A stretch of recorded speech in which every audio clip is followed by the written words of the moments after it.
Abra comigo lá em Romanos 12, 2. Romanos 12, 2, nós vamos ler.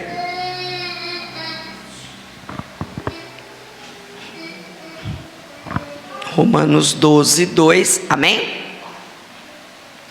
Diz assim a palavra do Senhor: não vivam como vivem as pessoas deste mundo, mas deixe que Deus transforme, obrigado João, por meio de uma completa mudança da mente de vocês. Assim vocês conhecerão a vontade de Deus, isto é, aquilo que é bom, perfeito e agradável a Ele. Eu vou repetir: não vivam como vivem as pessoas deste mundo, mas deixem que Deus os transforme por meio de uma completa mudança da mente. Assim vocês conhecerão a vontade de Deus, que é aquilo que é bom, perfeito e agradável a Ele. Senhor, nós lhe agradecemos, Pai, por este tempo. Nós lhe agradecemos porque o Senhor tem cuidado de nós, porque as tuas mãos fortes têm estado, Senhor, tem nos levantado, tem nos suprido, tem cuidado, tem curado, tem renovado, e nós confiamos em Ti, Pai. Queremos ouvir a Tua voz, queremos ser guiados por Ti, pela Tua vontade. O que o Senhor tem para nós neste dia? Qual a Tua palavra? Sabemos que a Tua palavra rema, ela entra e muda toda a história. Sabemos que a Tua palavra vem e transforma nossa mente, nosso coração. Queremos viver segundo aquilo que o Senhor tem de propósito. Pai, eu não conheço a necessidade dos Teus, mas o Senhor conhece. Então vem, trata, Pai, vem, ensina. Aquele que veio buscar uma palavra, aquele que veio buscar uma resposta, o Senhor é a resposta, Jesus é a resposta, e nós queremos confiar em Ti e ouvir a Tua voz. Fala conosco, Pai, para louvor de Tua glória, em nome de Jesus, amém, aleluias. Podeis glorificar o nome do Senhor. Queridos, Romanos 12, 2 é algo que nós sabemos ali de cor, que nós buscamos. Quantas palavras já não ouvimos a respeito disso? Quantas vezes? E quantas vezes nós olhamos para nós e estamos nos conformando com as coisas desse mundo? Estamos nos conformando com situações que acontecem, com faltas, com enfermidades, com situações que vêm contra a nossa casa, nossa família. Estamos nos conformando com o que está acontecendo com as famílias.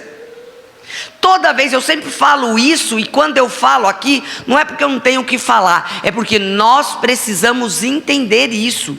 Quando eu faço algum tipo de atividade com meus alunos e pergunto com quem eles moram, não é porque eu sou curiosa, como diz ele, que é curiosa, hein? Bem, falam isso para mim. Eu não pergunto com quem eles moram para saber sobre a vida deles só, mas para analisar o que está acontecendo com as famílias, para analisar o que está acontecendo com as nossas vidas. E quando eu analiso, 95% das famílias dos alunos, por exemplo, são famílias divorciadas, são famílias separadas. A grande maioria deles mora ou com o tio, ou com a avó, ou só com a mãe, ou só com o pai. E nós não podemos nos conformar com essas coisas. Quando você vai e analisa, você vai ver os dados do IBGE, a maioria das famílias são famílias divorciadas, separadas, ou só a mulher cuidando, ou mulher com mulher, ou homem com homem. São maior o número de famílias disfuncionais do que família pai, mãe e filhos.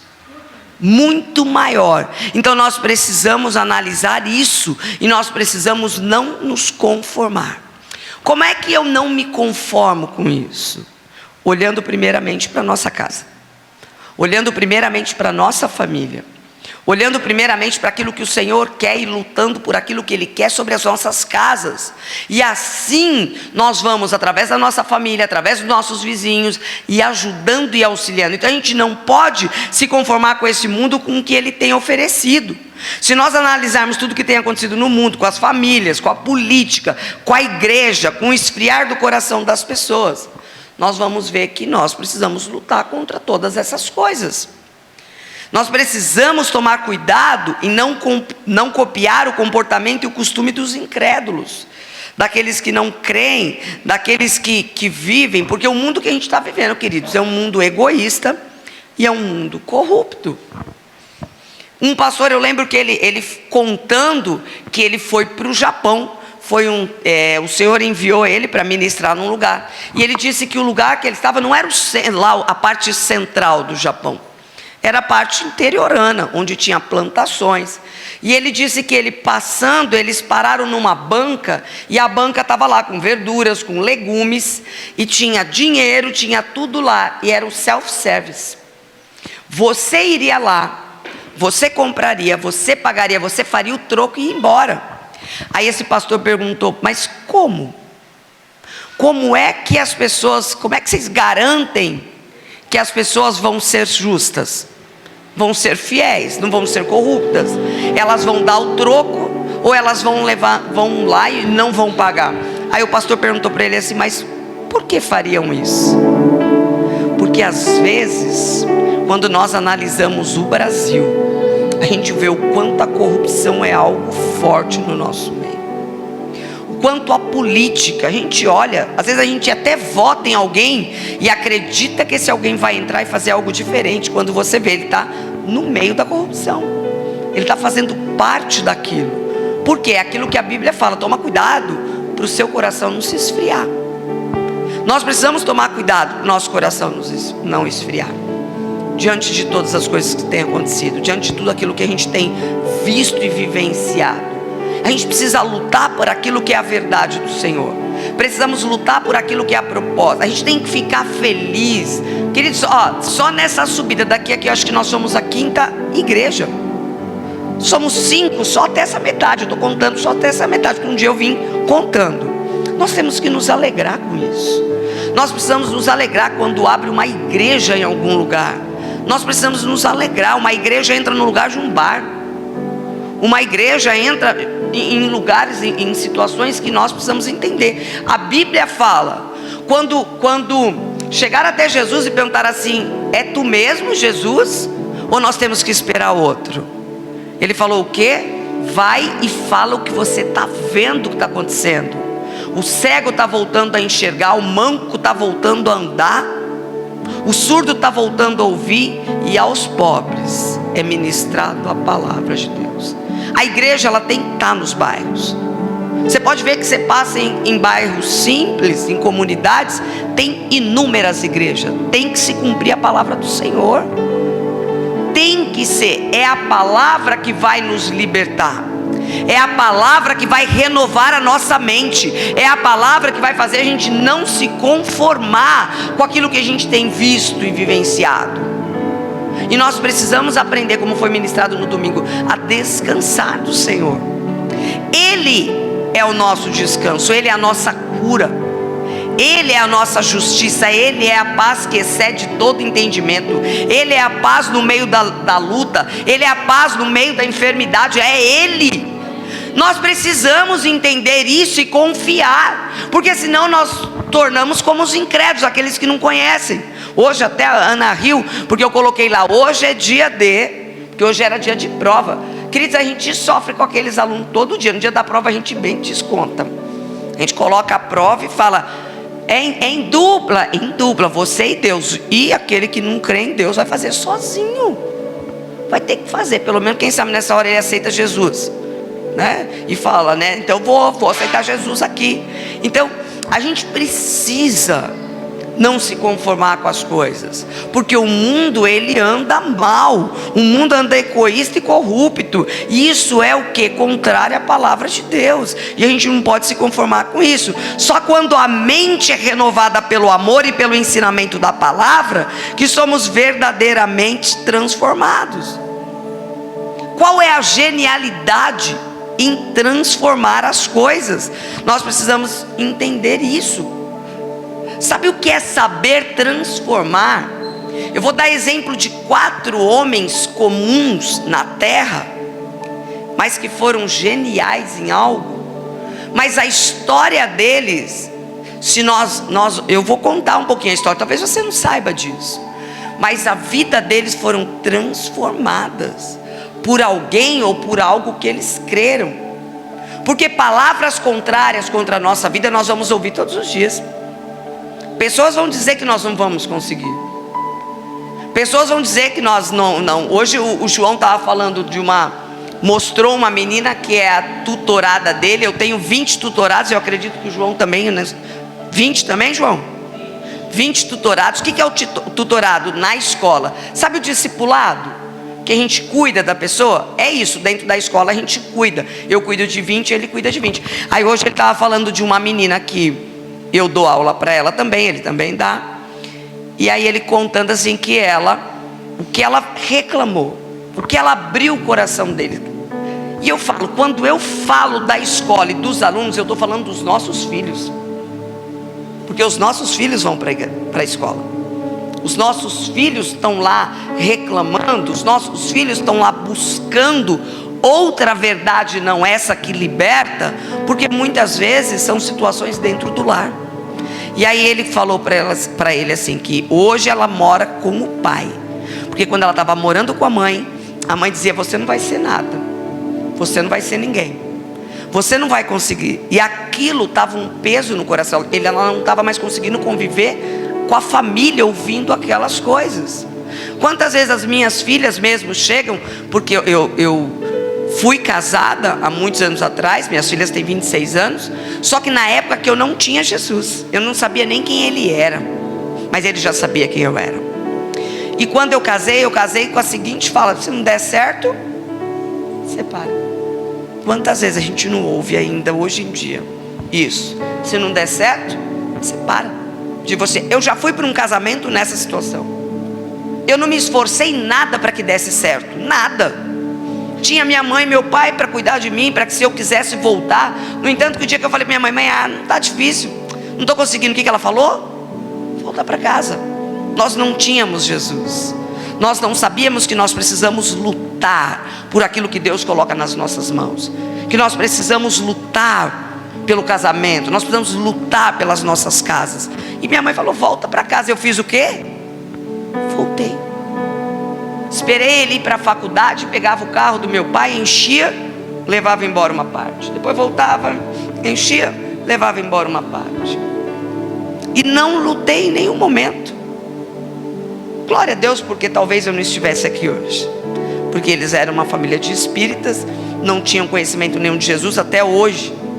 Eles não aceitam quando as meninas falam de Jesus para ele. Ele fala assim: eu já tenho minha religião. Então talvez eu não estaria na presença do Senhor. E o Senhor tem, e nós precisamos confiar naquilo. Então quando eu voltei para casa, eu divorciei tudo, eu não tinha nada, perspectiva de vida nenhuma, em nada. Até esses dias alguém colocou assim: o que estaria acontecendo na sua vida se Jesus não tivesse entrado nela? Viva eu não estaria mais, porque eu projetava e falava de morte constantemente para mim mesma. Ninguém nunca sabia, mas eu falava: eu não quero mais viver. E eu ficava planejando como é que eu deixaria de viver, de que forma, se entregando como, porque naquela época não existia o corta-pulso, essas coisas, não existia como existe hoje em dia. Então eu ficava planejando assim: não quero mais essa vida está difícil, eu não consigo. Eu sozinha com as duas filhas, porque eu afastei elas do pai. A pior parte é essa, porque a mãe tem o papel dela e o pai tem o papel dele. Eles precisam. Eu estou dizendo para vocês que eu pergunto para os alunos, principalmente os problemáticos: com quem você mora não tem a presença do pai? Eu já contei isso para vocês, de 5 alunos sentados, a gente já tinha terminado a atividade, eu sentei no meio deles e perguntei com quem cada um deles mora. E pasmem, dos 5, 2, os pais eram pastores. E não tinha a presença deles em casa. Não tinha o pai. Quando essas coisas chegam aos nossos ouvidos, é para nós analisarmos a nossa vida, para ver onde nós estamos errando e onde nós estamos edificando. Porque quando um aluno meu fala assim, a situação que ele tem vivido dentro de casa, eu falo para eles: você está aprendendo algo. Aí eles arregalam o olho: como é que eu posso aprender algo com alguém dizendo que eu não sou nada, que eu não sou ninguém, que eu não vou ser nada, que eu não vou conseguir nada? Como é que eu estou aprendendo isso, professora? Eu falei: você está aprendendo. Quando você for pai ou mãe, não faça isso. Em tudo o Senhor nos ensina. A gente só não pode se conformar. Só não pode se conformar com aquilo que a gente está vivenciando. A gente tem que mudar a história. tem que mudar a história da nossa casa, da nossa vida.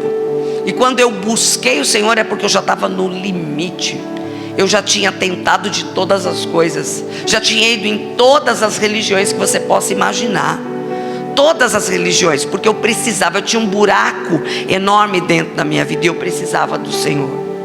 Então às vezes a gente está tentando suprir com tantas coisas aquilo que só o Senhor pode suprir, aquilo que é só nele. Então nós precisamos saber que há uma genialidade em transformar as coisas nas nossas vidas. Agora eu vou dar exemplo para vocês de pessoas que transformaram. Einstein, quem sabe quem é Einstein? Todo mundo conhece aquele bonequinho, né? Do Einstein que a gente vê. Se você for analisar a vida dele, o pai da teoria da relatividade, aos 3 anos ele não falava, tinha problemas em se relacionar, tinha problemas na escola, ele ficava escondido, ele não tinha crianças que queriam brincar com eles, não tinha ninguém, não tinha nada. Então ele poderia não ter sido nada, nunca ter sido o pai da relatividade, mas toda aquela situação ele conseguiu transformar e ser quem nós sabemos que ele é. Quantos filmes são feitos a respeito dele? E às vezes alguém nos rejeita de alguma forma, e isso nos dói. Eu lembro que eu ia buscar a Pia Isabelle na escola, porque há o divórcio, a separação dos pais. A gente pode achar que não, mas gera algo nos nossos filhos. E gerou algo. Aos 3 anos de idade, a escola falou assim: as suas filhas estão dormindo na escola, você não está deixando ela dormir à noite? Eu falava: gente, elas dormem a noite inteira. E eu via que tinha algo ali, mas eu não sabia o que era. Levei ao médico um exercício, as duas gêmeas, queridos, imagina, um exercício. Ele deu um papel e falou para elas soprarem o papel. Elas sopraram e tiveram uma crise de ausência, as duas, que é a epilepsia. Ao invés de ter o ataque epilético, elas têm a crise. Então se vocês estiverem conversando com elas, já vou justificar, e por um acaso parece que ela não está dando atenção, ela fica lá parada olhando para o nada, foi um choque nos neurônios delas, das duas, um choque no neurônio dela, e demora um tempo, e aí ela volta, ela fica um pouco envergonhada, porque ela fala: parei. Elas sabem que elas pararam. Então o médico falou: nunca vai poder dirigir, nunca vai poder ter filho. Acho que ele não conhece Deus, né? Porque se ele soubesse quem é Deus, eu imaginava assim: elas nunca vão ter uma profissão, nunca vão ter nada. Eu fiz 2 faculdades, elas já estão na segunda, com pós-graduação. As duas trabalham em escola, são professoras como eu. Só essa parte que elas erraram, né? A gente podia ter feito outra coisa, né? Para me sustentar logo e já dar um jeito, mas não deu, mas tá bom. São professoras formadas, estão terminando uma segunda faculdade, estão fazendo pós-graduação. Então assim, pode ter toda limitação, mas a genialidade está em transformar a limitação. Aquilo que nos foi limitado, aquilo que nos faltou, a genialidade é quando entra Jesus na história. É quando a gente deixa ele entrar na história. Beethoven, queridos, alguém conhece Beethoven? Os músicos têm que saber. Não levantou a mão? Ana, não levantou a mão? João, tem que levantar a mão. Beethoven, quem nunca ouviu falar da Sinfonia de Beethoven? Tinha problemas familiares, problemas sociais. O pai era alcoólatra e morreu quando ele tinha 5 anos de idade. A mãe se casou 2 vezes. Ele teve 7 irmãos, 5 morreram ainda na infância. Fácil a vida, né? Aos 26 anos ele começou a ficar surdo. Como ele era músico, aquilo foi um choque muito grande para ele, porque ele começou a entrar em depressão e tentou suicídio.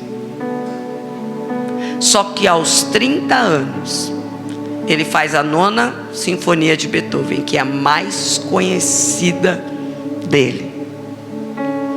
Ele tenta suicídio, ele tenta tudo, porque ele estava ficando surdo, mas a música salvou ele, porque alguém parou do lado dele para dizer para ele: há um jeito, há como mudar a sua história, há como transformar a sua história. E ele faz ali no momento de dor, aos 30 anos, já surdo, a 9ª Sinfonia de Beethoven. Depois vocês colocam lá para vocês ouvirem. E quando ele morre de causas naturais, mais de 10 mil pessoas foram no velório dele. Ele transformou a dor, aquilo que era uma enfermidade que traria dor, que tentou trazer a morte para ele, ele transformou. E quem gosta de pintura, né? Leonardo da Vinci, um dos maiores pintores, filho bastardo de mãe escrava. Naquela época, na época da escravidão, ele não teria chance nenhum de nada. Sabe quem ele foi fora pintor? Cineasta, matemático, engenheiro, arquiteto, poeta e músico. A história, o preconceito dizia para ele não, mas a genialidade em transformar aquela dor disse sim. Agora, a história que eu mais gosto é essa. Quem lembra quem foi que inventou a lâmpada? Falaram aí? Falaram? Thomas Edison. Essa é a história que mais eu amo. Ele na escola, a escola mandou um bilhetinho, mandou chamar a mãe, mandou um bilhetinho para a mãe. E aí ele perguntou assim: mãe, o que a professora escreveu para você? Todo feliz. Ela leu o bilhetinho com as lágrimas descendo. E aí ele perguntou: o que a professora falou? Ela disse assim: que você é muito inteligente, meu filho, que eu tenho que te ensinar em casa, porque não tem como, a escola vai te atrasar, porque você é um menino muito inteligente. E aí a mãe ensina ele em casa. Só que quando a mãe morre, ele já adulto, ele vai arrumar as coisas da mãe e ele acha o bilhete da professora. E no bilhete da professora estava dizendo assim: olha, o teu filho tem algum problema mental, ele não é capaz de aprender nada, então não dá para deixar ele aqui no meio dos alunos, porque ele vai atrapalhar o processo. Então ele está expulso da escola, trate de ensinar o teu filho em casa. Aquela mãe foi genial. Ela transformou toda a palavra contrária, toda a palavra de maldição sobre o filho. Aos 10 anos ele já tinha no fundo da casa dele sabe igual o cientista tem? O cientista maluco tem o seu lugarzinho. Aos 10 anos ele já tinha. E ele inventou a lâmpada. Aquela mãe foi genial. Ela teve a genialidade de transformar toda a palavra contrária da vida do filho dela em bênção. Quais são as palavras que te causaram dor? Quais palavras foram ditas a você? Quantas palavras foram lançadas e fez com que você não vivesse aquilo que Deus tem sobre a tua vida? Quantos abusos, quantos adultérios, quantas situações causaram dor na tua vida e te impediram de viver aquilo que Deus tinha? Hoje Deus está nos chamando para ter a genialidade de transformar toda palavra contrária em bênção. Porque Ele fala para mim e para você assim, ó: eis que eu faço nova todas as coisas. Eis que se você deixar o passado, porque a primeira coisa que eu preciso e você precisa fazer é pegar o passado e deixar ele no lugar dele.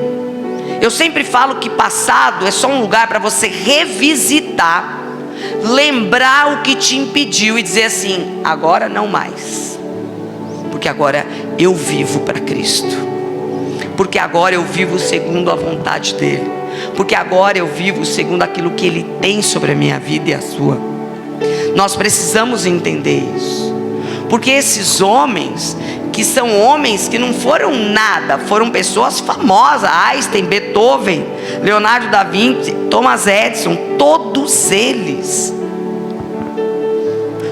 eles, palavras foram ditas contra eles. Eles não conseguiam se relacionar, eles não conseguiam vivenciar. Muitos foram para para a pintura ou para a música porque não conseguia se relacionar com as pessoas, porque não tinha amigos. E nós temos um amigo que ele diz assim, ó: entra no teu quarto, fecha a porta e me busca no secreto, porque só eu te vejo no secreto. Só Ele vê a nossa dor de verdade. Porque quando você ouve uma palavra que você fala assim, de novo, está me fazendo lembrar do passado de novo, está me fazendo lembrar de situações de novo. Ele está dizendo assim, ó: é o tempo de deixar as coisas para trás. Quando eu sei que eu fui curada, quando eu sei que essas situações do passado que me fazia me sentir infeliz, que fazia minhas filhas se sentirem infelizes, que fazia com que eu pensasse na morte, quando eu sei que isso não mais faz parte, quando eu ouço coisas do meu passado, quando eu ouço palavras lá do passado, isso não me dói mais, porque Cristo me encontrou, porque Ele mandou alguém dentro da minha casa, porque Ele enviou alguém lá dentro da minha casa, e fez alguém, meu irmão, me apresentar e dizer assim, ó: essa menina aí, eu estou paquerando ela, mas ela tem um defeito, ela é crente. Dentro da minha casa, na sala da minha casa, estava a pessoa que iria me levar para Jesus. Um único encontro, queridos, ele só saiu para jantar com ela naquele dia, nunca mais. Mas naquele dia eu perguntei: você é crente? A coitada regalou o olho e falou: morri. Porque não tinha ninguém, nenhum crente na nossa família, nada, nenhuma história, se olhava lá para trás, nada. E eu falei: você me leva na igreja? Aí ela: amanhã às 9 eu passo aqui. Amanhã às 9 estava eu lá, pronta. Aí meu pai falou assim: ó, você está indo na igreja? Eu falei: vou. Ele falou assim: ó, se você fizer perguntas para Deus em off, sem ninguém ouvir, só você e Deus na mente, disse que Ele responde.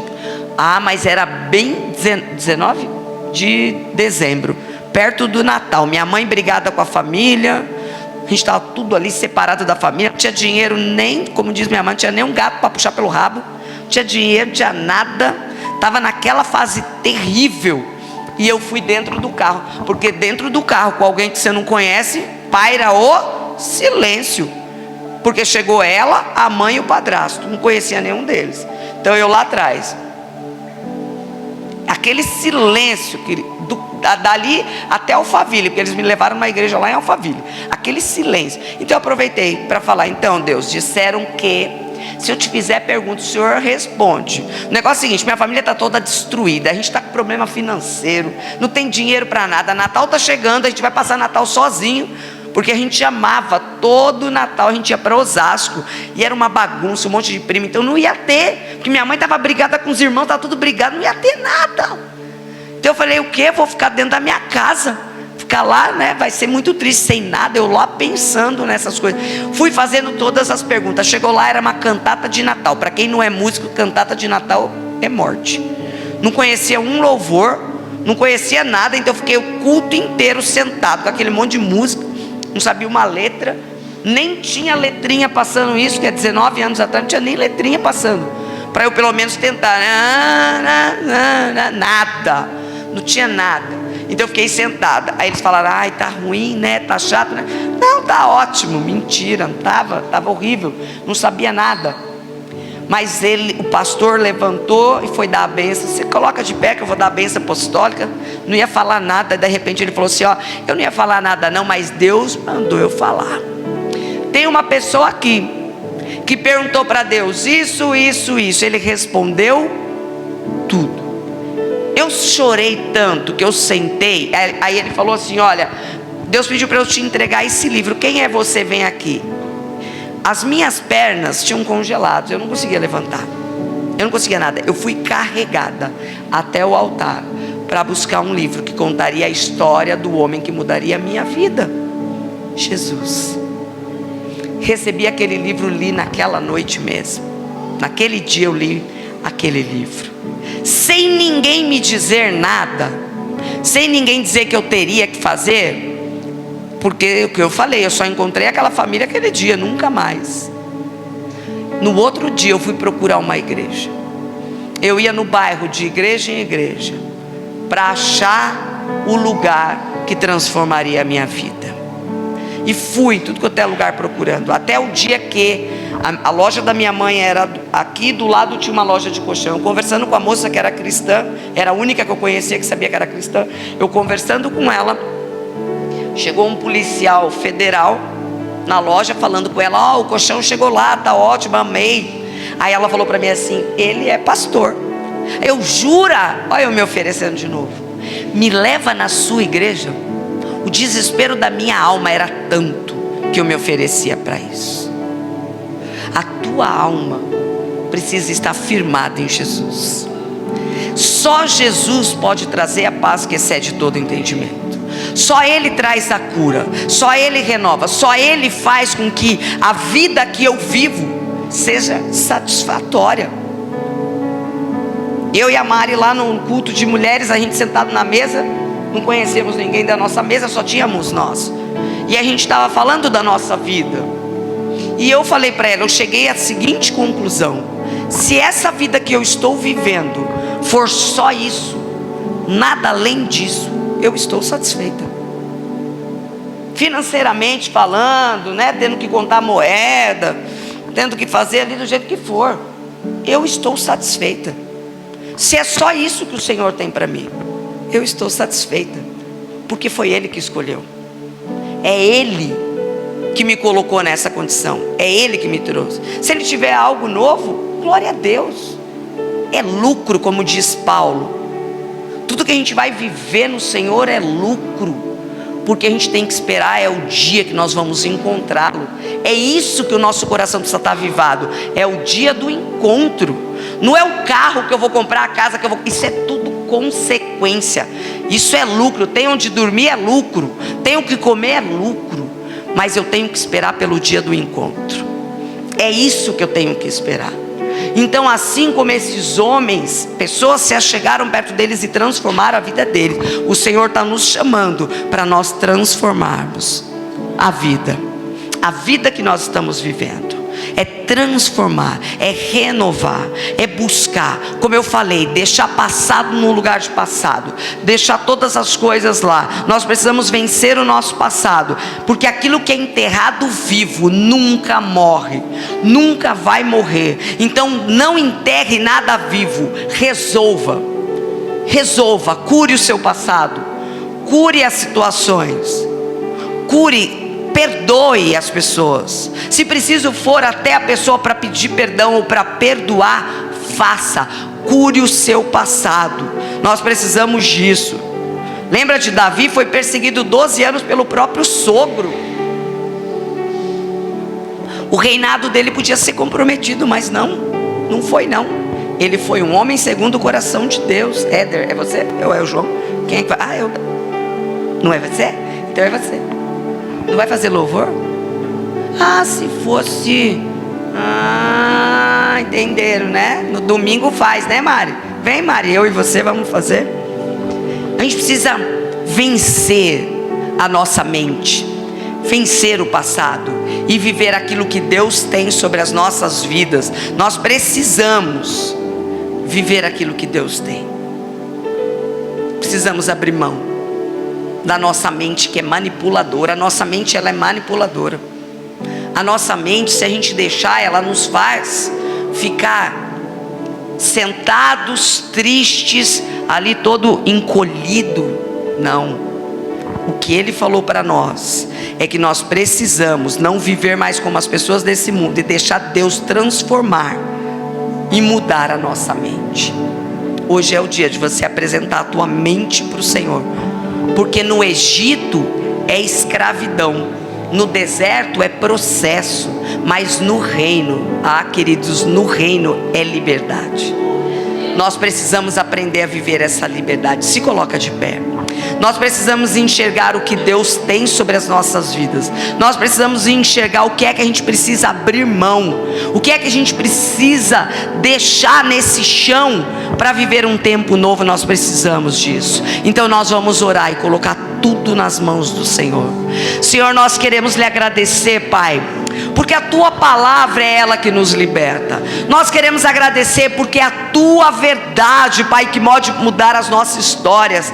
Que nós possamos não nos conformar, Paizinho, com essa vida que nós estamos vivendo, no sentido de esfriar coração, no sentido de não confiar em Ti, no sentido de ficar preso ao passado, Pai. Vem, muda a nossa história, transforma, Paizinho. Senhor, nos ensina e liberta a nossa mente para nós podermos, Paizinho, perdoar as pessoas que nos causaram dor, para nós podermos perdoar aqueles, Paizinho, que nos afligiram. Que nós possamos, Senhor, olhar para a nossa vida e ver se nós não estamos imitando aquilo que fizeram conosco, Pai, no passado. Senhor, nos liberta de verdade. Que o Teu reino, Paizinho, possa vir sobre as nossas vidas, que nós possamos viver e vivenciar aquilo que o Senhor tem de propósito. Senhor, abra os nossos olhos espirituais, abra os nossos ouvidos, Pai, para ouvir a Tua voz, que nós possamos ser guiados por Ti, que nós possamos ouvir, Senhor, aquilo que o Senhor tem, Paizinho, para nós, que toda a Tua promessa se cumpra, Pai. Senhor, melhor, Paizinho, é as Tuas promessas do que o passado. Melhor, Senhor, são as coisas que o Senhor tem para nós hoje do que o passado. Melhor, Senhor, é nós vivermos aquilo que o Senhor tem, Paizinho, sobre as nossas vidas. Melhor é as palavras que o Senhor fala a nosso respeito do que aquela que disseram a nosso respeito no passado. Melhor, Senhor, é aquilo que o Senhor disse que nós vamos viver do que aquilo que disseram que nós não viveríamos, Pai. Muda a nossa história, transforma a nossa mente, renova, Paizinho, a nossa mente, Pai, para que nós possamos vivenciar os Teu propósito, Pai. Senhor, queremos ouvir a Tua voz, queremos ser cheios da Tua graça, queremos, Paizinho, ser curados, libertos. Nos prepara, Senhor, para salvar aqueles que se achegarão à nossa volta, Pai. Muda, Senhor, todas as coisas. Não queremos nos conformar com este mundo, não queremos nos conformar com as coisas desse mundo, mas queremos ser livres no Teu reino, livres na Tua vontade. Eis-nos aqui, Senhor, para ouvir a Tua voz. Que seja feita a Tua vontade, Pai. Senhor, em todo o tempo, em nome de Jesus, amém. Glorifica ao Senhor, aleluias.